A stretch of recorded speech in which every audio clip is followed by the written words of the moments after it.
जय महाराष्ट्र. मी महाराष्ट्र नवनिर्माण सेना विभागाध्यक्ष पलूस तालुका सर्व महाराष्ट्रातील सांगली जिल्ह्यातील पालकांना आणि विद्यार्थ्यांना आवाहन करत आहे. आज जे महाराष्ट्रामध्ये भारतामध्ये ज्या देशामध्ये घडत आहे, पेपरफुटीचे नीटसारख्या पेपरफुटीचे प्रकार घडत आहेत, तर ते निंदेची गोष्ट आहे, लज्जास्पद गोष्ट आहे.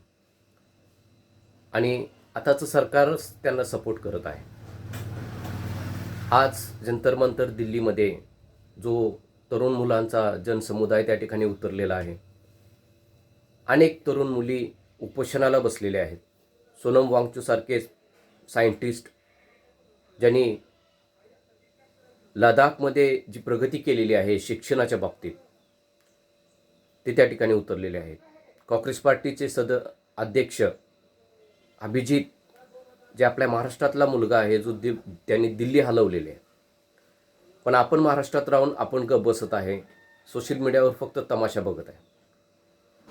आज जर तुम्ही गप बसला तर उद्या तुमच्या मुलाला रडण्याची वेळ येईल. आणि ती वेळ येऊ नये म्हणून मी तुम्हाला आव्हान करतो, मनसे विभागाध्यक्ष या नात्याने. जसं आज राजसाहेबांनी सोनम वांगचूक यांना सपोर्ट केलेला आहे, पाठिंबा दिलेला आहे. उद्धव ठाकरे साहेबांनी त्यांना पाठिंबा दिलेला आहे. अनेक पक्षांनी त्यांना पाठिंबा दिलेला आहे. बॉलिवूड, टॉलिवूडमधील अनेक ॲक्टर्स लोकांनी त्यांना पाठिंबा दिलेला आहे. आज अनेक लोक त्यांच्या बाजूने उभा आहेत, त्यांच्या बाजूने त्यांना सपोर्ट करत आहेत. जरी तुम्हाला दिल्लीला जाता येत नाही, पण सोशल मीडियावरून तुम्ही तुमची व्हिडिओ बनवून सोशल मीडियावर टाका आणि त्यांना सपोर्ट करा. आज जर तुम्ही तुमच्या मुलाच्या भवितव्यासाठी आज त्या आंदोलनाला सपोर्ट केला तर उद्या तुमचं मुलाचं भवितव्य चांगलं होईल. आज अनेक सर्वसामान्य पालक आहेत की त्यांना लाखो रुपयाची फी भरून पैसे देऊन मुलांना शिकवता येत नाही. मग त्यांनी काय शाळा सोडावी असं परिस्थिती नाही आहे. प्रत्येकाने शाळा शिकण्याची गरज आहे. आणि म्हणून मी तुम्हाला आव्हान करतो या व्हिडिओच्या माध्यमातून, कुणीही ग बसू नका.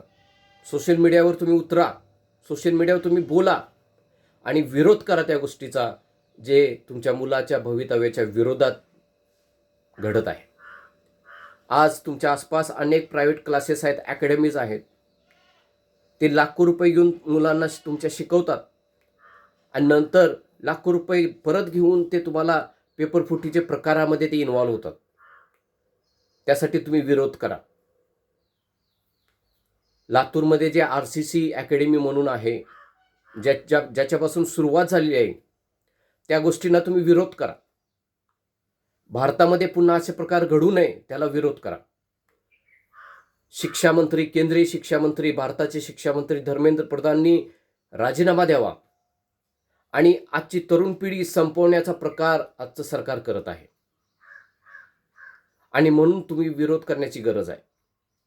आज तुम्ही कोणत्या पार्टीच्या आहात हे महत्त्वाचे नाही आहे, पण तुम्ही तुमच्या मुलाकडे बघा आणि त्यांना समर्थन करा. जंतर मंतरमध्ये जे आंदोलन करत आहेत मुलं, उपोषणाला बसलेली आहेत मुलं, सोनम वांगचूकसारखे सायंटिस्ट उपोषणाला बसलेले आहेत, त्यांना सपोर्ट करा. छत्रपती शिवाजी महाराजांनी शत्रूंना नष्ट करण्यासाठी गनिमी कावा आणि शस्त्राचा उपयोग केलेला आहे. आज तुमच्या हातामध्ये शस्त्र आहे आंदोलनाचं, ते घ्या आणि त्याच्या विरोधात उभा राहा.